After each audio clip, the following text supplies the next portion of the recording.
오늘은 내가 오늘 내 집에 유하여야 하겠다는 말씀의 제목으로 함께 말씀을 나누고자 합니다. 우린 지난 시간 말씀에서 예수 그리스도께서 예루살렘을 향하여서 가시면서 이루는 역사에 대해서 먼저 살펴봤습니다.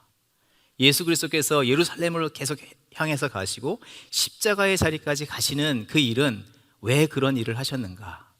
첫 번째로는 모든 인생의 가장 큰 문제라고 할 수 있는, 숙제라고 할 수 있는 죄와 사망에서 우리를 건지시는 것입니다. 그리고 하나님께서는 또한 우리와 이 세상에 뜻하신 바가 있어요. 계획하신 뜻이 있습니다. 창조 때로부터 그 정체성을 회복하는 것입니다. 그것을 따라 우리가 다시 살아가는 것, 새로운 삶을 사는 것이 하나님의 뜻인데, 예수께서는 우리를 구원하시고 그 새 역사를 이루시기 위해서 십자가의 길까지 마다치 않고 가셨다는 것입니다. 그리고 그것을 통해서 우리의 변화된 삶을 통해서 이제 하나님의 새로운 역사를 계속해서 이뤄가기를 원하시는 것이 하나님의 뜻이며, 하나님께 영광 돌리는 것이 또한 예수 그리스도의 뜻하신 바였습니다. 그래서 하나님께서 이루시려는 이 구원과 새 역사, 또 그것을 갈망하는 모든 성도들은 무엇보다도 무엇을 생각해야 하겠습니까? 그리스도께서 모든 상황에 깊이 개입해 주셔서 그 역사를 이루신 것 같이 우리가 그 역사를 갈망하면 소망하는 바대로 하나님이 우리의 삶 가운데 개입해 주시 그 역사가 이루어지길 위해서 겸손한 마음으로, 순종하는 마음으로 주를 의뢰하고 주와 함께 동행하는 삶을 살아가야 하는 줄 믿습니다. 그 자리에 하나님의 새 역사가 이루어질 줄 믿습니다. 우리는 특별히 그 새 역사가 이루어지는 것을 삭개오의 삶을 통해서 보게 되었습니다. 자신의 형편이 어떠하든지 어떤 감정과 상황 가운데 놓였을지라도 그 가장 앞자리에 삭개오는 무엇을 두었습니까? 하나님의 하나님 되심을 인정했습니다. 그리고 하나님의 임재, 그 주의 임재하심을 간구했고, 주권적인 역사 앞에서 겸손히 주님께 손을 내밀고 주님을 붙잡았습니다. 한마디로 이야기한다면 참된 회복의 삶, 새 역사의 삶을 갈망하는 사람들은 하나님 안에서, 또 하나님 안에서부터 새로운 삶을 시작해야 한다는 것을 말씀해 주는 것입니다. 오늘 하나님께서 이루시는 새 역사에 동참하는, 그래서 그 새 역사에 동참해서 살아가는 삭개오의 삶에 대해서 두 번째 말씀을 여러분과 나누고자 합니다. 예수 그리스도께서는 공생의 이 시간 속에서 지금 19장은 매우 중요한 순간입니다. 이제는 십자가의 길이 얼마 남지 않았습니다. 매우 중요한 순간이고 시간입니다. 십자가의 구원과 새 역사를 이루기 위해서 목적지인 예루살렘에 거의 다 달았기 때문이라는 것입니다. 그런데 그 목전에서 바로 가시는 것이 아니라 여리고로 가셔서 삭개오를 만나 주셨습니다. 삭개오는 부정한 사람입니다. 죄인입니다. 그런데 굳이 가서 만나 주셨습니다. 뿐만 아니라 한술 더 뜨셔서 이제는 그 죄인의 집에 들어가셔서 유하시겠다고 말씀하시고 그 집으로 쑥 들어가신 것입니다. 여러분, 왜 삭개오의 집에 이렇게 굳이 들어가시겠습니까? 왜 들어가셨습니까? 그가 가지고 있는 재력 때문입니까? 그의 외모 때문입니까? 결코 그렇지 않습니다. 세상의 시각으로는요, 오해합니다. 저가 죄인의 집에 들어갔다, 저 집에 들어가서 유한다. 거기서 쓰는 단어는 유한다는 것은 거기에 머문다, 만족해서 안주한다는 의미를 가지고 좋지 않은 마음으로 표현한 것입니다. 세상은 그렇게 오해하고 잘 알 수 없지만, 그러나 주님께서 그곳에 들어가셨다면 중요한 이유가 있기 때문이라는 것이죠. 결정적인 이유를 우리가 한 가지 찾는다면 그것은 삭개오의 안에 참된 믿음과 그 믿음으로부터 시작된 비장한 믿음의 결단과 헌신이 있었기 때문이라는 것입니다. 그것은 우리가 어디서 알 수 있냐면, 이 19장에 있는 삭개오의 이야기 앞뒤를 살펴보면 우리는 쉽게 알 수가 있습니다. 앞서서 비유로 말씀하신 성전에서 기도하던 그 세리의 기도에서, 또 여리고성으로 가까이 오실 때에 만나 주셨던 맹인 거지의 사건을 통해서, 그들이 보여준 그 반응을 통해서 그것을 우리가 알 수가 있는 것입니다. 성전의 세리와 맹인된 이 거지의 주께 향한 그 표현들을 우리가 살펴보면, 그들은 하나같이 주를 향해서 절규하듯이 외쳤습니다. 18장 13절의 말씀, 하나님이여 불쌍히 여겨 주시옵소서. 나는 죄인으로소이다. 18장 39절의 말씀, 다윗의 자손이여 나를 불쌍히 여겨 주시옵소서. 여러분, 자기의 형편이 어렵고 힘들 때는 그 어려움을 벗고자 여러분 어떻게 하십니까? 내 힘으로 안 될 때 여러분 어떻게 하십니까? 모두들 누군가의 도움을 받고자 하고 이 상황이 벗어나기를 위해서 애씁니다. 그래서 그런 가운데 계속해서 나를 봐달라는 거예요. 내가 이렇게 힘든데 누군가 나를 도와줬으면 좋겠고, 누군가를 붙잡는 것인 듯이 보이지만 사실은 나에게 관심을 쏟고 있는 것입니다. 그것이 일반적인 반응입니다. 여러분, 자녀들이 어떤 문제가 있어요. 언니랑 동생이랑 형이랑 오빠랑 막 싸워요. 그러면 엄마를 찾아요. 엄마, 아빠 찾아요. 왜 찾죠? 왜 찾는 겁니까? 결국에는 나를 봐달라는 거예요. 그렇지 않아요? 나를 봐달라. 하지만 이 성전에서 기도하던 이 세리와 이 맹인 거지는요, 그 기도가 나를 봐달라고 하는 듯 보이지만 사실은 나를 봐달라고 하는 것이 아니라는 것입니다. 그들의 외침을 보게 되면 자기 중심적인 외침이 아닙니다. 세상살이 속에서 어려움을 당해서 일시적인 편안을 얻기 위해서 나 좀 봐주십시오, 나를 고쳐주시옵소서, 그렇게 외치는 외침이 아니라는 것입니다. 왜냐하면 이들의 외침을 다시 한번 우리가 주목해 보면 그들은 이렇게 외치고 있습니다. 하나님이여 나를 불쌍히 여겨 주시옵소서. 하나님이여 나를 불쌍히 여겨 주시옵소서. 어디에 포인트가 있습니까? 다윗의 자손 예수여 나를 불쌍히 여겨 주시옵소서. 자기 자신이나 자기의 형편이 우선된 것이 아닙니다. 먼저 하나님의 하나님 되심을 인정하고 그 하나님만이 나를 고치실 수 있는 분이심을 먼저 믿음으로 고백하고 있기 때문이라는 것입니다. 내 삶을 온전케 하고 이 문제에서 자유케 하는 분은 오직 전능의 하나님이십니다. 그것을 믿음으로 먼저 선포하고 있다는 것입니다. 그 의와 거룩하신 주께서 내 삶 가운데 다가와 주시고 내 안에 개입하여 주셔서 자비와 긍휼을 베풀어 주실 때에만이 내가 이 문제에서 노임을 얻게 됩니다. 그러니 이 고백은요, 나를 불쌍히 여겨 주시옵소서라고 듣지만 사실 하나님의 중심의 고백입니다. 또한 그 하나님 중심의 믿음의 깊고도 옳은 믿음의 고백이라고 할 수가 있는 것입니다. 사랑하는 성도 여러분, 우리 각 사람들의 삶을 돌아보면은 누구나 다 한 번씩, 아니 계속해서라도 이 폭풍이 몰아치는 듯한 고통과 위기를 당할 때가 있습니다. 그때 여러분 어떻습니까? 지푸라기라도 잡고 싶은 심정으로 무엇인가를 잡으려고 합니다. 무엇인가를 붙잡고 놓지 않으려고 합니다. 그리고 그런 가운데 자기를 봐달라고 하는 것이 모든 사람들의 일반적인 반응입니다. 하지만 세상에는 그렇게 나를 봐달라고 하고 내가 그 상황 속에서 무엇인가를 붙잡는다 해서 누군가 우리를 바라봐 주거나 누군가 우리에게 그 문제에서 해결해 줄 수 있는 그런 사람과 존재는 없다는 것입니다. 여러분 돌아보시기 바랍니다. 과연 누가 여러분을 도우셨습니까? 육신의 부모님일지라도 여러분의 믿음의 문제, 영혼의 문제, 심리의 문제, 육신의 무너진 문제 도와주신 적이 있습니까? 옆에서 돕는 손길은 될 수 있지만 완전히 그 문제에서 해결해 주실 분은 계시지 않다는 것을 여러분 경험하셨을 것입니다. 여러분 심각한 독감에 걸려서 정말 이러다 내가 죽는다 생각했을 때 여러분이 낳은 결정적인 이유는 무엇입니까? 약을 먹어서요? 아니요. 하나님의 도우심입니다. 하나님의 사명이 여러분에게 있기 때문에 하나님께서 살리신 것입니다. 인생의 폭풍 가운데 우리가 온전케 되는 길, 그 문제에서 해결함을 받는 것뿐만 아니라 새로운 길로 나갈 수 있는 그 중요한 요소는 하나님이 우리와 함께해 주셔야만 한다는 사실입니다. 하나님께서 우리를 지으셨기 때문입니다. 우리를 사랑하시기 때문입니다. 끝까지 우리를 지키시고 도우시기 때문입니다. 그 하나님이 함께해 주실 때에 우리의 삶이 온전케 되는 줄 믿습니다. 마태복음 14장 30절의 말씀을 볼 때에 베드로가 예수님을 따라서 물 위를 걸으려고 용기를 냈습니다. 열심히 걷다가 바람을 보고 무서워서 물에 빠지게 됩니다. 그때 이 베드로가 어떻게 외치죠? 베드로가 어떻게 했습니까? 음에나 죽네, 나 좀 살려주세요 그랬을까요? 아이고 나 죽네 나 살려라 그랬을까요?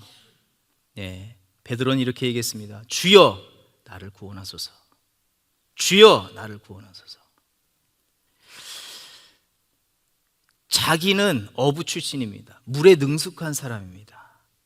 하지만 베드로는 그 상황에 대해서 상황에 집중하지 않고 주여 나를 구원하소서, 주님께 집중했습니다. 그래서 주님께서 손을 내미셔서 건지셨습니다. 그리고 계속해서 제자의 삶을 살아갔습니다. 성전에서 애통해하면서 기도하는 이 세리의 기도가 그런 기도였다는 것입니다. 또한 예수께서 지나가실 때에 아무것도 할 수 없는 맹인 거지가 주여 나를 불쌍히 여겨 주시옵소서, 다윗의 자손 예수여 나를 불쌍히 여겨 주시옵소서 외쳤던 그 기도가 바로 이 삭개오의 믿음의 고백과 같은 것이라는 것입니다. 근데 여기서 중요한 고백이 뒤따르고 있는데 중요한 것입니다. 주여 나를 불쌍히 여겨 주시옵소서라는 그 기도입니다. 여기서 이 불쌍히 여기다라고 하는 이 단어는 헬라어로 힐라스코마이라는 단어입니다. 이것은 속죄하다라는 의미입니다. 그러니 이 말씀은 히브리서 9장 5절에 기록된 말씀과 이 같은 단어를 쓰고 있습니다. 속죄소 시은 좌라는 표현입니다. 불쌍히 여겨 주시옵소서, 이 단어가 속죄하다는 뜻인데 이것은 속죄소와 시은 좌를 가리키는 단어라는 것입니다.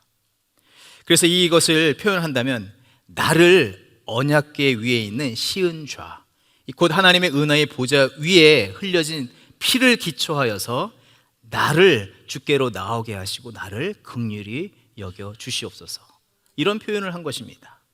보혈을 지나 주께 나아가오니 나를 불쌍히 여겨주시고 나를 긍휼히 여겨주시고 나를 새롭게 하시고 새삼 살게 하여 주시옵소서. 그래서 단순히 나를 봐달라는 것이 아니라 주님, 내가 그 보호자의 그 대속물로 드려진 그 보혈을 의지하며 주께로 나아가오니 나를 불쌍히 여겨주시고 나를 새롭게 하시고 나를 통해 하나님의 새로운 역사, 삶을 살게 하옵소서. 시은자와 대속제물을 살펴보면 대제사장은 1년에 한 차례 이 백성들의 모든 죄를 사하기 위해서 대속제물을 잡아서 그 희생의 피를 하나님의 언약궤 위에 있는 이 시은자에 뿌리게 되어 있습니다. 그로 인해서 죄사함이 임하게 되고 모든 주의 백성들이 새로운 삶의 길로 나가게 되는 것입니다. 이 대속제물의 제물과 피는 예수 그리스도를 상징합니다. 또 예수 그리스도를 상징할 뿐만 아니라 모든 사람들의 죄를 대속하였기 때문에 실상은 내가 드려져야 하는데 대신 그것이 드려졌기에 내가 드려지는 것으로 이해할 수가 있는 것입니다. 그러하기 때문에 이 고백은 나를 불쌍히 여겨 주시옵소서라고 하는 이 고백은 내가 이제 대속제물과 같이 내 생명이 드려진 것 같이 내가 드려지오니 나를 불쌍히 여겨달라는 것입니다. 뿐만 아니라 이런 고백은 그 자리에 있는 것이 아니라 하나님의 새 역사에 내가 귀하게 이렇게 드려지길 원한다는 고백이라는 것입니다. 예수 그리스도께서 대속제물이 되어 주셔서 대속의 피를 뿌림으로 인해서 우리가 나음을 얻고 우리가 새로운 삶을 또한 살아가게 된 것처럼 나를 불쌍히 여겨소서라고 하는 이들의 이 고백은 단지 나를 불쌍히 여겨달라는 것, 하나님의 은혜와 자비만을 구하는 것이 아니라 내 삶을 이제 대속제물과 같이 희생의 피를 드림과 같이 내가 드려짐으로 인해서 하나님의 새로운 역사가 누군가에게 시작되기를 원합니다 라고 하는 그 믿음의 고백이 여기에 함축되어서 함께 고백되어지고 있다고 이해할 수가 있는 것입니다. 은혜를 구하러 나갔던 내가 그 은혜를 이제 힘있게 되었기에 그 대속의 제물과 같이 흘리는 피와 같이 내 삶이 드려져서 자신처럼 연약하고 애통해하고 눈물 흘리고 낙심하며 주저앉아 있는 자들에게, 새날을 전혀 꿈꾸지 못하는 자들에게 내가 드려짐으로 그들에게 새날이 임하기를 원하고 그들이 새로운 삶을 살기를 소망합니다. 내가 그렇기 때문에 내가 헌신합니다, 내가 결단하겠습니다라고 하는 깊은 믿음의 고백과 헌신의 결단이 이 고백 속에 담겨 있다 할 수 있는 것입니다. 그런데요, 이런 놀라운 기도, 이런 고백이 무엇을 또한 품고 있습니까? 지금 예수 그리스도께서 예루살렘으로 십자가로 향하시면서 나가실 때에 품으셨던 마음과 드리는 헌신과 같은 것이라는 것입니다. 여러분, 서로 마음이 맞지 않은 사람이면요, 아무리 친해도요 금방 토라지고 삐집니다. 여러분, 삐지면요 답이 없어요. 그렇죠?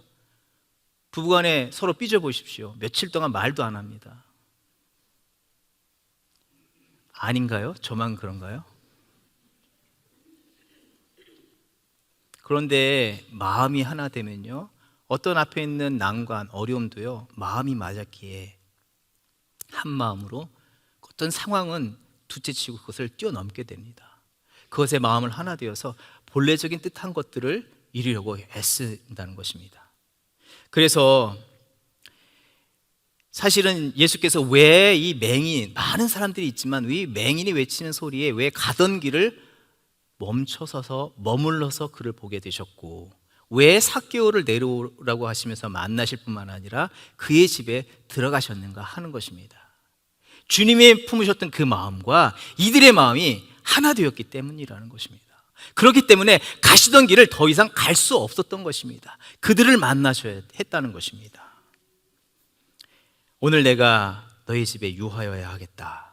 여기서 유하다는 이 단어는요, 메노데이라는 단어의 뜻이 데이라는 단어입니다. 이것은 반드시 무엇을 해야 하겠다, 반드시 무엇을 해야 하겠다라는 그런 표현인 것입니다. 틀림없이 그 일을 이루겠다는 의미입니다. 확정하시는 것이죠.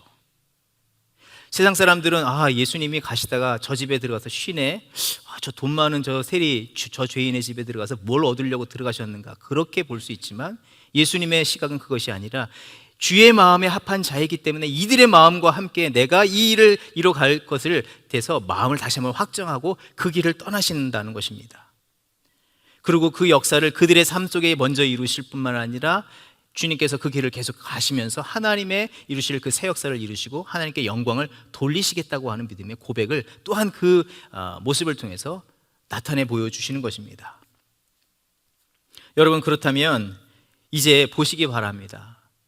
그렇게 예수 그리스도와 한 마음이 된 그런 기도를 한 삭개오의 삶이 얼마나 변화되었는지, 어떤 변화가 있었는지 우리가 살펴보게 된다면 8절의 말씀을 보게 되면 내 소유의 절반을 가난한 자에게 주겠사오며 만일 누구의 것을 속여 빼앗은 일이 있으면 내 갑절로 갚겠나이다. 내 소유의 절반을 가난한 자들에게 주겠사오며 만일 누구의 것을 속여 빼앗은 일이 있으면 내 갑절이나 갚겠나이다. 여러분, 어디에다 주안점을 두시겠습니까? 어디에 포인트를 두고 있습니까? 아마도 우리의 관심은요, 부자, 이 세리장인데, 짱인데 재산 절반이라고 하면 얼마나 될까? 그렇죠? 저 세리가 얼마 전에 저 빌딩 샀다고 하는데, 저 땅 샀다고 하는데 절반이면 어떻게 해? 저기가 저 집의 모든 선산이라고 하는데 그럼 절반이면 이렇게 자를 것인가 저렇게 자를 것인가, 그런 생각을 하지 않겠습니까? 4배? 아니 한두 배만 갚아도 그럴 터인데 4배를 갚아준다면 그렇게까지 할 필요가 있는가?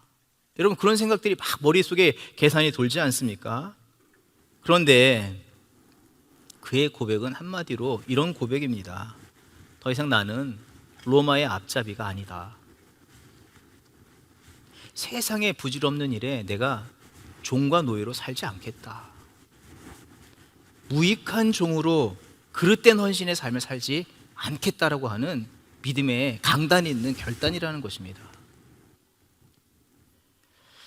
이제는 참된 믿음의 삶을 살아내면서 온전히 거룩한 주의 새 역사에 내가 대속 제물과 같이, 화목 제물과 같이 희생의 피를 뿌리면서 누군가를 살리는, 누군가에게 새로운 삶을 살게 하는 그런 삶을 살게 하겠다라고 하는 결단이 이 안에 다 담겨 있다는 것입니다. 그는 그래서 이렇게 말합니다. 8절의 말씀을 우리 다시 한번 볼 때 그는 이렇게 얘기한 것입니다. 내 소유의 절반을 가난한 자에게 주겠사오며.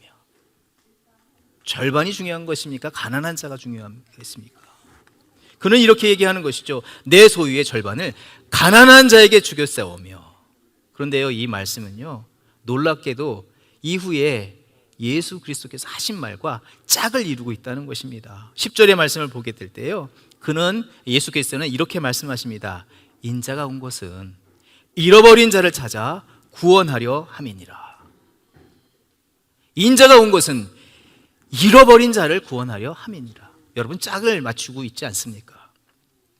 다시 말해서 삭개오는 곧 예수의 마음을 품었습니다. 또 예수와 같은 삶을 살기를 지금 결단하고 있는 것입니다. 그리고 그 새 역사에 자기의 삶을 그냥 던져버리는 것입니다. 이런 모습은요, 앞서서 우리가 살펴보았던 맹인 거지의 그런 모습에서도 우리는 쉽게 발견할 수 있습니다. 누가복음 18장 43절의 말씀을 보게 되면 곧 보게 되어 하나님께 영광을 돌리며 예수를 따르니 백성이 다 이를 보고 하나님을 찬양하니라. 여기 주안점은 어디에 있습니까? 사실 맹인 거지로서 그의 일평생의 소원은요, 눈 뜨는 것이었을 것입니다. 그는 눈이 감겨있기 때문에 죄인으로, 또 자기의 몸도 씻지 못한 부정한 자로 살아가는 그런 사람이었습니다. 한 번 눈 뜨고 내가 내 모습 볼 수 있고, 내가 눈 뜨고 내 걸음을 내가 걸으면서 내 삶을 한번 하루라도 살아봤으면 좋겠다라고 하는 것이 이 맹인 거지의 소원이 아니겠습니까? 그런데 눈이 뜨고 나서 그는 어떤 삶을 삽니까? 그런 기적을 체험하고 나서 그는 어떻게 반응합니까? 그 반응을 통해서 그의 중심을 우리가 알 수가 있는데, 그는 자기가 원하는 그 삶을 살기 위해서 자기 원하는 길로 달려가지 않았습니다. 본문 이 맹인 거지가 나온 장이 18장인데요, 재미있게도 17장에 어떤 얘기가 나오냐면 10명의 문둥병자 이야기가 나오는데, 이 10명의 문둥병자 중에서 모두 다 고침을 받았는데 누구만 돌아옵니까? 몇 사람이 돌아옵니까? 한 사람이 돌아와서 주님께 감사의 인사를 합니다. 그것도 유대인도 아니고 사마리아인이. 모두 다 자기의 원하는 그 길로 달려갔다는 것입니다. 하지만 맹인 거지는 그 자리에 하나님께 영광을 돌렸다. 이것이 그의 일평생의 마음의 소원이고 결단이었던 것 같습니다. 하나님께 영광을 돌리는 것이 우선되었습니다. 그리고 그의 그런 삶을 통해서 하나님께 영광이 돌려지는 그 역사들이 그의 삶을 통해서 시작이 되었다는 것입니다. 그런데 놀라운 것은 그 삶 속에서 이제 새롭게 되어졌을 때 그가 행하는 그 바가 무엇이냐면 예수를 따랐다라는 것입니다. 예수를 따랐다. 이것은 아콜루 데오라는 단어인데, 예수님과 이제는 함께 동행하는 삶을 살았다. 왜 부모를 만나고, 왜 친구를 만나고, 왜 그런 것들을 다 하고 싶지 않았겠습니까? 그런데 그런 거 다 물리치고 예수를 뒤따랐다, 동행했다. 이것은 뭘 얘기합니까? 예수의 제자가 되었다라는 것을 표현하는 것입니다. 그런데 이 놀라운 새 역사, 정말 놀라운 새 역사, 자신에게 새로운 역사, 또한 자신을 통해서 변화되는 주변에 있는 많은 새로운 역사들이 어떻게 시작되었는가? 성경은 무엇이라고 얘기하고 있습니까? 참된 믿음입니다. 주님을 만남으로 인해서 이루어졌다는 것입니다. 우리가 온전히 주를 의지하고 사모하고 주와 동행하는 삶을 살고자 할 때 하나님은 반드시 그 이루시려는 새 역사를 우리의 삶 가운데 이루어 주신 줄 믿습니다. 우리 안에 확실하게 그 일들을 이루실 줄 믿습니다. 그런데 오늘 이 시대에, 이 혼미한 시대에 아무도 우리의 그 연약함을 돌아보지 않는 그런 시대 속에서 왜 하나님께서는 오늘 이 말씀을 통해서 우리에게 도전을 주십니까? 무엇을 하라고 이 말씀을 주시는 것일까요? 삭개오, 이 보잘것없는 맹인이 믿음 가운데 결단한 그 믿음을 보았느냐? 너희도 온전한 믿음을 가지고 새 역사를 꿈꾸면서 하나님의 새 역사를 이루며 살아가는 주의 백성과 성도들이 되어야 한다, 교회가 되어야 한다, 그 말씀으로 우리에게 주시는 줄 믿습니다. 한 명의 이 터키 선원의 이야기를 나누겠습니다. 과거나 지금이나 이슬람 국가라고 할 수 있는 이 터키에 복음을 전하는 일은 참으로 어려운 일입니다. 1990년대 초기에 공식적으로 선교사를 파송할 수 없는 그런 나라가 터키였습니다. 그런데 복음의 문은 굳게 닫혔지만 터키와 무역을 하는 그런 장을 통해서는 그나마 교류를 할 수가 있었습니다. 그러던 어느 추운 겨울에 인천 항구에 이 터키 선박이 왔습니다. 그렇게 입항한 외국 선원인, 이 터키 선원인 젠키라는 사람이 있었습니다. 그러나 이 젠키에게는 인생에 아주 커다란 문제들이 많이 있었습니다. 오랜 항해 동안 이 외항선은요, 바다에 나가면 6개월을 육지로 돌아오지 않습니다. 적어도 어떤 배들은 1년이 넘고 1년 반이 넘도록 바다에만 둥둥 떠 있습니다. 그런 가운데 경험할 수 있는 것은 고립감입니다. 또 선원이기 때문에 왜 그 배를 타야만 했겠습니까? 사랑하는 가족들을 부양해야 하는 그런 책임이 있기 때문에 배에서 내리지도 못하고 그렇게 수개월, 수년 동안 이 바다에 떠 있게 되는 것이죠. 무거운 책임감이 그를 짓누르고 있습니다. 내리지도 못합니다. 뿐만 아니라 매일같이 망망대해만 바라보며 정말 아무 의미 없이 살아가는 듯한 자신을 보면서 우울감과 낙심, 그런 절망감이 늘 그를 붙잡고 있었다고 할 수가 있는 것입니다. 그래서 그는 항해하는 내내 술에 취해서 살았습니다. 인천항에 입항하는 그날도 그는 술이 머리끝까지 취해서 방황하면서 이 추운 항만을 이리저리 배회하다가 외국 선원들에게 복음을 증거하는 선원 단체에 찾아오게 됩니다. 당시 사역을 담당하시는 분들은 대부분이 여성분들이십니다. 여성분들이 많으신데, 근데 그날따라 늦은 밤에 이 술에 완전히 취한 선원이 그것도 남다운 모습으로 찾아왔으니 여간 불편한 일이 아닙니다. 그래서 다음날 오라고 할 수도 있을 것 같은데, 그러나 그들 안에 예수 그리스도에 대한 참된 사랑, 저 연약한 영혼을 불쌍히 여기는 마음으로 들어오라고 해서 따뜻하게 대해줄 뿐만 아니라 그런 순간 속에서도 예수의 복음을 전했습니다. 그날은 그렇게 찾아온 듯 했는데 그 다음 날도 그가 찾아왔습니다. 또 그 다음 날도 찾아왔습니다. 또 그 다음 날도 찾아왔습니다. 출항하는 며칠 후에까지 계속해서 찾아왔습니다. 왜 찾아왔냐면 그들이 예수 그리스도의 사랑으로 따뜻하게 맞아주고 전하는 복음에 큰 감동이 있었기 때문입니다. 채울 수 없는 그 공허함, 두려움, 낙심, 그것들이 모두 해결되어지고 그 안에 충만함을 얻었기 때문이라는 것입니다. 드디어 출항하는 날이 되어서 배가 떠날 때 그저 보낼 수가 없어가지고 이 터키에서 일을 하면서 몰래 이 복음을 증거하는 분이 계셨는데 그분과 연결을 해주셔서 이 터키에 이 젠키가 가면 이분을 꼭 만나서 이분에게 복음을 더 증거해 달라고, 그래서 이 젠키를 만나고 계속해서 복음을 증거했습니다. 수년이 지난 다음에 젠키의 소식을 묻습니다. 젠키 어떻게 지냅니까? 그런데 놀라운 소식을 전해왔습니다. 이슬람 국가에서 자기 하나 믿음 갖고 있는 것도 큰 문제인데 가족을 전도한다는 것은요, 생명을 거는 일인데 가족 모두를 전도했습니다. 예수 그리스도를 믿는 믿음의 백성들로 삼았습니다. 얼마나 놀라운지 몰랍니다. 또 수년이 지난 다음에 또 질문을 합니다. 젠키 어떻게 잘 지냅니까? 그랬더니 또 소식이 왔습니다. 젠키가 죽었습니다. 젠키가 죽었습니다. 모두에게 큰 충격이었습니다. 모든 사역자들 충격이었습니다. 터키에 있는 성도들도 다 충격이었습니다.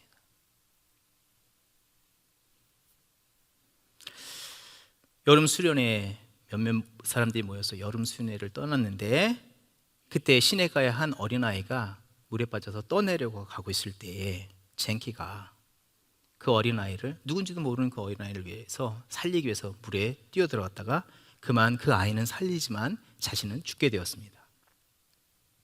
커다란 대양을 항해하던 외항 선원, 이 선원이 물에 빠져 어린아이를 구하려다가 죽었다.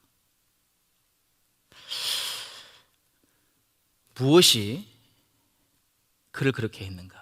모든 사람들이 다 충격을 받았는데 그가 죽었다는 것에 충격이 있었던 것이 아니라 무엇이 그 한 영혼을 살렸는가? 무엇이 그 가족과 그 알지 못하는 이웃을 살리고 무엇이 그 터키 땅에 복음이 들어가게 했고 무엇이 그 땅을 변하게 시켰는가? 무엇보다도 예수 그리스도의 참된 사랑이 젠키를 놓치지 않고 계셨기 때문입니다. 또 술에 취하고 거친 선언을 외면할 수도 있지만 그러하지 아니하고 자기 형편과 처지를 생각하는 것이 아니라 그 영혼을 바라보면서 내 삶을 드렸던 여성 사역자들의 그 따뜻한 예수 그리스도의 사랑과 복음 증거함이 그 영혼을 살리고 그 이웃을 살리고 그 가족을 살리고 그 땅을 변화시키게 되었다는 것입니다. 새 역사를 이뤘다는 것이죠. 사랑하는 성도 여러분, 삭개오는 세상이 보기에는 가장 실패한 자요 무능한 자로 보일 수 있습니다. 하지만 삭개오는요, 주님 보시기에는요 아주 중요한 인물이고 아주 귀중한 제자의 한 사람이었다는 것입니다. 왜 이 말씀을 우리에게 주십니까? 그렇다면 우리는 오늘 어떤 모습으로 살아가고 있습니까? 삭개오보다 훨씬 나은 삶을 살고 있고 삭개오에게 허락하여 주셨던 그런 사명이 우리에게도 있지만 우리는 어떻게 살아가고 있는가? 자기 자신을 부인하고 자기의 삶을 온전히 드렸던 이 삭개오와 같은 삶을 살아내고 있는가? 삶의 헌신과 결단을 주께 드리고 있는가? 우리가 이 말씀을 통해서 돌아봐야 하는 것입니다.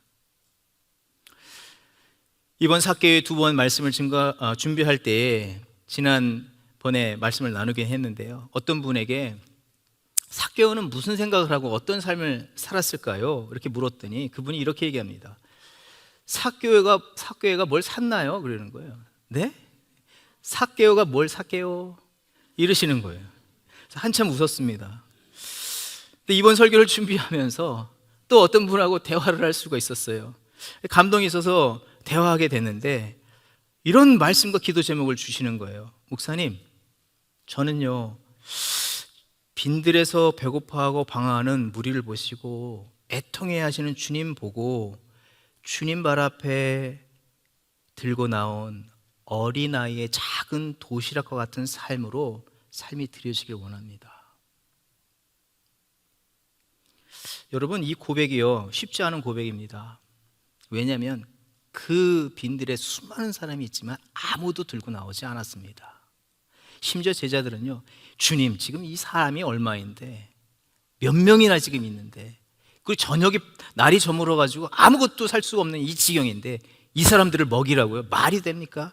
한 사람씩 계산해봐야 5불씩 잡아도 지금 이게 얼마입니까? 돈이 없어요. 지금 이걸 먹을 수 있는 시장도 있는 것도 아닙니다. 자기의 형편과 상황에 너무나 집중하고 있습니다. 그런데 어떤 아이는 자기의 것을 그대로 드렸다는 것입니다. 이분의 고백이 그런 고백이었을 것이라는 것입니다. 그런데 놀라운 것은 그런 작은 헌신, 상황을 바라보지 아니하고 정말 주님을 의지하고 이 모든 사람들의 배를 불리기 위해서 겸손히 내어드렸던 그 작은 도시락이 어떤 역사를 이루었습니까? 주님 받으시고 하늘을 우러러 축사하심으로 인해서 하늘의 양식으로 새로운 역사로 그들에게 임하였다는 것입니다. 본문을 볼 때 앞뒤로 보게 되면 부자 관원의 이야기가 나오고요, 또 이 이야기 뒤에 보면은 한 문화를 받은 종의 이야기가 나오는데, 부자와 문화를 받은 이 종의 이야기에서 우리가 공통적으로 뽑아낼 수 있는 메시지는 무엇이냐면, 이들은요 자기 형편에 집중했습니다. 주인을 의심했습니다. 오해했습니다. 무엇에 집중했다고요? 날 받아라는 거예요. 자기에 집중하고 자기에게 헌신하고 자기를 예배했습니다. 그렇기 때문에 그들의 삶 속에서는 주님이 주시려고 하는 구원을 앞에서도 놓쳐버렸고, 주님이 그들을 통해서 열 고을을 다스린, 종이 아니라 이제는 열 고을을 다스리는 새로운 이 비전과 사명을 위해서 살게 하시는 그 믿음의 새로운 역사 앞에 곧 그 한 사람은 종으로 남는 것도 아니고 그 주님의 그 하실 일에 반대했던 악한 무리와 함께 심판을 당하게 되었다. 그 메시지를 전하고 있다는 것입니다. 사랑하는 성도 여러분, 오늘 우리는 무엇에 몰두하고 살아가고 있습니까? 무엇에 헌신하고 있습니까? 믿음이 있노라 하면서요, 여러분 우리 자신에게 너무 집중하며 살아가고 있지 않습니까?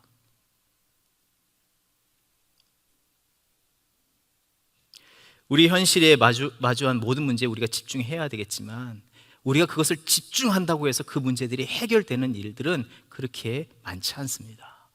주님이 개입해 주셔야 합니다. 주님이 역사해 주셔야 한다는 것입니다. 여러분, 내 형편과 내 어떤 생각에 몰두하면 몰두할수록 손에 쥐는 것이 아니라 다 빠져나갑니다. 사실 그렇게 그 모든 일들을 자기애화하는 그런 사람은 믿음이 있는 사람이 아니라 믿음이 없는 사람입니다. 믿음이 없기 때문에 하나님을 기쁘시게 하지 못한다는 것입니다. 새 역사의 자리로 한 걸음 내디딜 수 없다는 것입니다. 우리의 현실에서 어려운 일이 있지만 주님을 더욱더 주되게 인정하고, 중요한 것은 믿노라 하면서 그대로 있는 것이 아니라 우리의 삶을 헌신하는 저와 여러분이 삶이 되어야 할 줄 믿습니다. 여러분, 새롭게 하나님께서 새로운 시즌을 열어주십니다. 여전히 세상은 어렵고 더 어두워집니다. 그러나 주님이 새롭게 하시는 그 역사는요, 반드시 성취될 것입니다. 우리는 그래서 새 역사로 향하여 달려가기 때문에 우리는 옛일, 우리의 집중하는 일, 그래서 누군가를 올무에 걸게 하고 누군가를 넘어뜨리는 그 일들에 우리의 삶이 들여지는 것이 아니라 새 역사의 삶을 드릴 줄 아는 그런 성도와 교회가 되어야 할 줄 믿습니다. 하나님은 그런 자들을 기뻐하시고 그런 자를 통해서 선한 역사를 이루실 줄 믿습니다.